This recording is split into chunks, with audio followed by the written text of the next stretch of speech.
Hai, kami dari kelompok 1. Kami akan menjelaskan tentang Pemilihan moda atau moda split dan pembebanan dengan metode AON atau all or nothing. aku, Indah Permatasari. Saya Tami Dupa. Saya Muhammad Fadil Rizky. Saya Ahmad Rinaldi Akbar. Saya Gilang Adi Danugroho. Saya Muhammad Nur Fikri Dadanto. Saya Ferdian Julianto.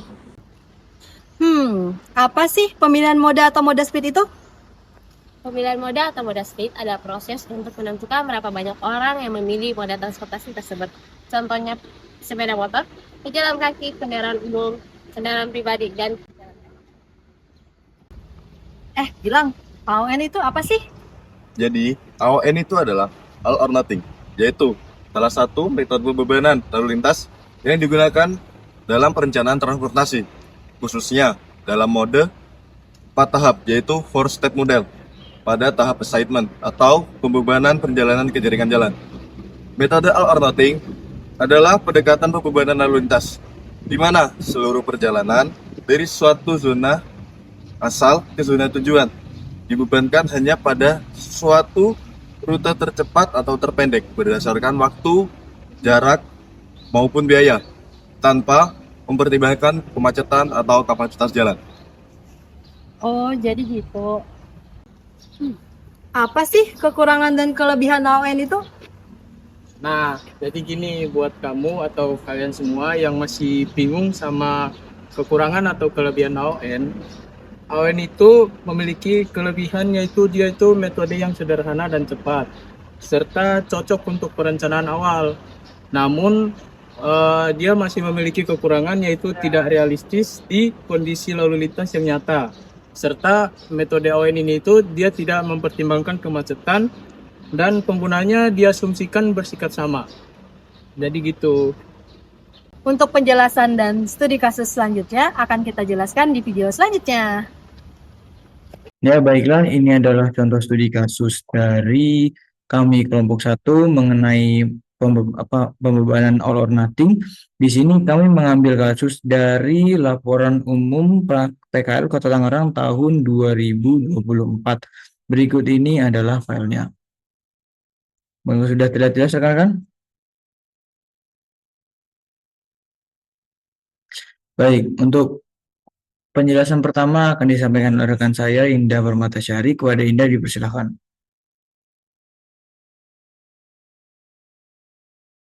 Ya, di sini kami mengambil zona 3 menuju zona 27, yaitu RSIMC Tangerang menuju Sipon Market. Zona 3 yang mana rute RSIMC Tangerang didapat dari titik sentroid laporan umum tim PKL Kota Tangerang 2024. Begitupun zona 27 yang rute Sipon Market juga didapat dari titik sentroid laporan umum tim PKL Tangerang. Berikut merupakan visualisasi rute. Perjalanan dari zona 3 menuju zona 27 memiliki 3 rute. Kami visualisasikan 3 rute yang kami ambil dari Google Maps seperti gambar berikut. Visualisasi rute 1, 2, dan 3 memiliki rute yang berbeda, sehingga memiliki link zona yang juga berbeda-beda. Untuk link zona akan dijelaskan oleh rekan saya Gilang. Untuk link zona, yaitu saya akan jelaskan tentang bagaimana rute yang bisa dilalui dari zona 3 yaitu RSEMC Tangerang menuju zona 27 yaitu Sipon Market. Untuk rute pertama via Jalan Kiai Haji Hashim Asy'ari menuju ke Jalan Raya Cipondoh dan berakhir di Jalan Maulana Hasanuddin. Yaitu link zona yang dilalui pada zona 3 ke 11 ke 26 dan berakhir ke 27. Untuk rute yang kedua yaitu via Jalan Kiai Haji Hashim Asy'ari menuju ke Jalan Raya Cipondoh dan berakhir di Jalan Irigasi. Untuk link zona yang dilalui yaitu melalui zona 3 ke zona 12 ke zona 28 ke zona 35 dan berakhir di zona 27. Untuk rute yang terakhir yaitu rute ketiga via Jalan Benteng Betawi. Untuk link zona yang dilalui yaitu dari zona 3 ke zona 10 ke zona 11 ke zona 25 ke zona 26 dan berakhir ke zona 27. Dapat dilihat di visualisasi. Visualisasi sentroid ini nanti bisa direpresentasikan ke masing-masing visualisasi rute. Untuk visualisasi rute pertama, yaitu visualisasi rute 1, yaitu via rute Jalan Kiai Haji Hasyim Asy'ari, Jalan Raya Cipondoh, dan Jalan Maulana Hasanuddin. Untuk visualisasi rute kedua, yaitu via Jalan Kiai Haji Hasyim Asy'ari, Jalan Raya Cipondoh, dan Jalan Irigasi. Untuk visualisasi rute ketiga, yaitu via Jalan Benteng Betawi. Untuk selanjutnya akan dijelaskan oleh rekan saya, yaitu Tami.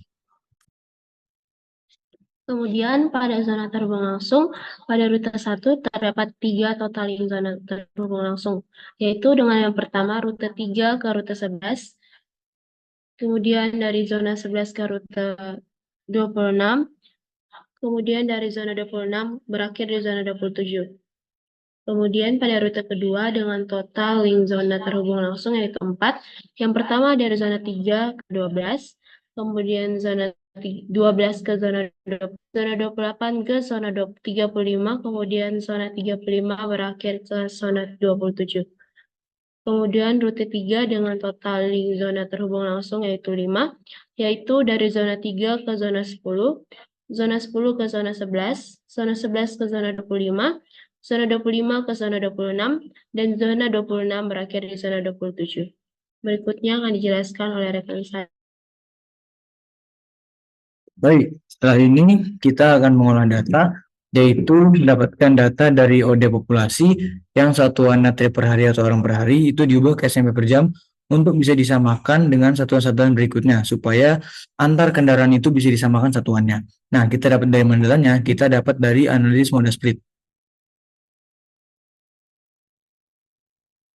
Nah, di sini kita bisa melihat bahwa ada matriks OD. Di sini kita punya matriks OD populasi dari zona 1 sampai dengan zona 47 dengan asumsi semua bisa menjadi asal dan menjadi tujuan. Ini akan menjadi data kita untuk mengerjakan hitungan-hitungan berikutnya.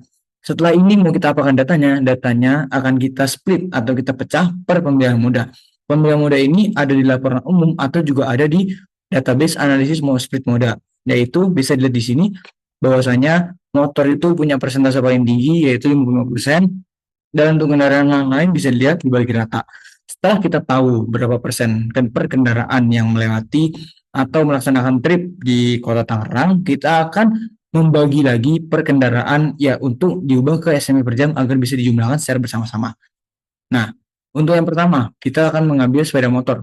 Kita salin data OD populasi. Setelah itu kita apakan? Setelah itu kita kalikan dengan persentase kendaraan bermotor atau kendaraan sepeda motor di Kota Tangerang tadi, yaitu sebesar 55%. Kita kalikan dengan 55%, jadinya 5.169. Perlu diingat bahwasanya satuan ini masih orang per hari, belum menjadi kendaraan per hari. Bagaimana cara kita mengkonversi satuan orang per hari menjadi kendaraan motor per hari, yaitu dengan menggunakan faktor okupansi. Bagaimana cara menghitung faktor okupansi? Biasanya dapat dilihat dari data RSI atau bisa diasumsikan dengan menggunakan estimasi, yaitu biasanya sepeda motor memiliki kapasitas sebesar 2 orang. Dan dari hasil RSI di Kota Tangerang bisa dirata-ratakan atau digarisbesarkan bahwasanya load faktor setiap motor yang melakukan perjalanan yaitu 75%. Setelah itu kita akan mendapatkan data okupansinya berupa C yaitu kapasitas dikali load faktor, mendapatkan berupa 1,5. 1,5 ini akan kita apakan? Akan kita hitung dengan data kendaraan motor orang per hari. Nah, 5.169 ini akan kita bagi dengan 1,5 tadi yaitu faktor okupansi. Setelah itu kita akan mendapatkan 3.446 kendaraan motor per hari. Untuk konversi per jam dan untuk konversi SMP akan dijelaskan lebih lanjut oleh teman saya Fadel. Baik, di sini setelah kita dapatkan OD motor untuk kendaraan per hari, selanjutnya akan kita konversi ke kendaraan per jam. Bagaimana caranya? Caranya yaitu kita kalikan nilai pada OD motor tersebut, kita kalikan dengan 7%. Kenapa dikalikan dengan 7%? Karena surveinya itu berdasarkan survei 16 jam. Jadi pada survei 16 jam tersebut kita mengambil sampel untuk OD matriksnya yaitu sebanyak 7%. Jadi untuk nilai OD-nya kita kalikan dengan 7%. Sehingga bisa kita dapatkan dari kendaraan per hari didapatkan untuk kendaraan per jam. Selanjutnya setelah kita dapatkan OD motor kendaraan per jam, dikonversi lagi menjadi OD motor SMP per hari.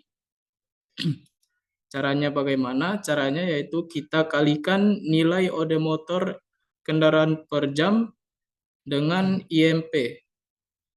IMP-nya kita dapat dari mana? IMP-nya itu kita dapat dari PKJI. Bisa dilihat IMP untuk sepeda motor di sini yaitu 0,3. Itu didapat dari PKJI karena untuk tipe jalan di Tangerang, Kota Tangerang, dominannya yaitu jalan 2/2 tak terbagi. Untuk IMP sepeda motor jalan 2/2 tak terbagi di PKJI sendiri adalah 0,3. Begitupun juga kendaraan lain seperti mobil dan sepeda. Setelah kita kalikan dengan 0,3 didapatkan hasil yaitu SMP per hari. Kita dapat OD motor untuk SMP per hari. Setelah didapatkan OD motor SMP per hari, kita konversi lagi menjadi SMP per jam. Caranya sama kayak tadi, untuk konversi dari hari ke jam itu dikalikan dengan 7%. Sehingga didapatkan SMP per jam. Nah, itu tadi baru satu moda, yaitu moda sepeda motor. Untuk yang lainnya masih ada, kita buat cara yang sama kepada moda lainnya, yaitu mobil, MPU, sepeda, dan ojek. Setelah itu baru kita total semuanya menjadi OD gabungan. Nah, setelah kita dapatkan OD gabungan untuk SMP per jamnya, kita bisa lanjut ke tahap selanjutnya yang akan dijelaskan oleh Akbar. Oke, setelah didapatkannya moda gabungan, bisa kita lihat pada tabel SMP per jam zona yang terhubung langsung di rute 1. Ada 3 zona yang terhubung langsung. Misal, zona 3 ke zona 11 SMP per jamnya didapat 139.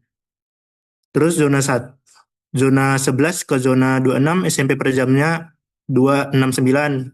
Seterusnya zona ke 26 ke zona 27 SMP per jamnya itu 157. Sehingga di jumlah hasil SMP per jamnya didapat 565. Sama seperti rute 2 dengan zona 4 terhubung langsung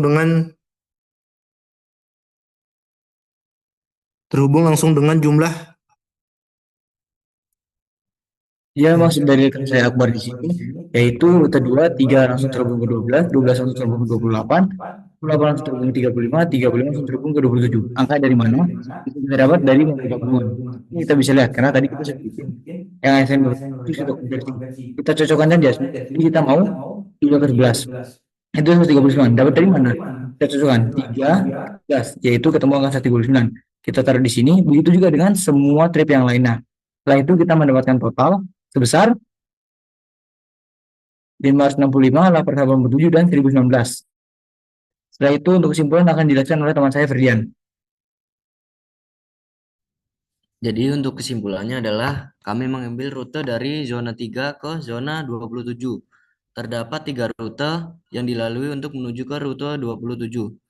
Namun kami hanya mengambil rute yang paling sedikit dilalui oleh kendaraan. Karena rute yang paling sedikit dilewati kendaraan, maka kendaraan yang melaluinya hanya memiliki sedikit hambatan dan akan bertambah kecepatannya. Maka dari itu, rute 1 adalah rute yang paling efektif untuk dilalui dari zona 3 menuju ke zona 27.